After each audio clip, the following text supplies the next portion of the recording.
Wembley Stadium, May 1971. Arsenal complete the double and write themselves into football history, a period their captain that day will never forget. It was only in the last couple of weeks before our match for the League Championship against Tottenham that we realised it was right within our grasp. And we played Tottenham and there was about 40 or 50,000 people locked out that particular Monday night. And we managed to win it 1-0. So that was winning the championship, number one. And then next thing we've got Liverpool at Wembley. And Liverpool have been the same as they've been for the last 20 years, outstanding teams. And all of a sudden we were 1-0 down again from a Steve Highway goal. And it was my 5th cup final as well.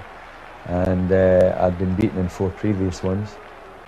I thought, I must be a bloody jinx here. But that was a great Arsenal side, and we came back and won. Oh, Charlie George, who can hit him? Oh, Rodrigo! I was so relieved just for a small period of time, but I was so shattered with that game. I never really enjoyed that moment as much as I always wanted to. There is, of course, a current and major Arsenal link with that double-winning side, George Graham. Imagine being in the side that wins a double and then come through and actually takes the club over and won 2 championships and could possibly win a 3rd championship. I mean, you would find it difficult to write that in the books. It would be too far-fetched. Plus the fact that George never looked manager material. He was near enough the last person you would pick. He was so laid back, he was so always taking the mickey. Everyone was light-hearted about George.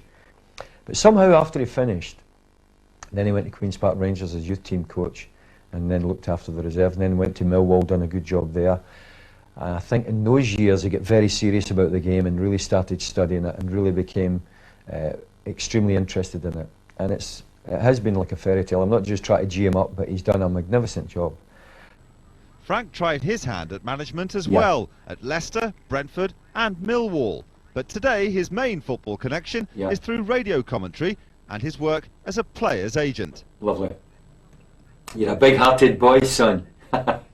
We're dealing all over the world. We have other partners in Germany. And as I say, it's been very rewarding, and it still keeps you in touch with football. I'm doing my work with radio. I'm dealing with chairmen and with managers. I'm dealing with players. And it's been a minor success story, really. Frank enjoyed major success in 1971. So how does that season's Player of the Year rate the current Arsenal team? I think they're excellent, really. I think they're capable of winning a double. I remember seeing them, and they knocked the ball about all over the pitch, into midfield, back again if it wasn't on, out wide, kept the ball. I think they finished up 1-7 that game. And it was a magnificent display of quality football, composed, attractive, penetrating at the right time, but if it's not on, being patient. I think Arsenal are capable of doing that. We haven't quite reached that on a consistent basis. But that's my only criticism of them, John. Apart from that, I think they've got a tremendous squad, got some excellent players, and I did tip them at the beginning of the season. Not being biased, I genuinely mean that. I think I'm quite honest in my assessments of people. I tipped them for the championship. They had a bad start, but I still kept my faith in them, and I still feel as though they could win the championship this year again.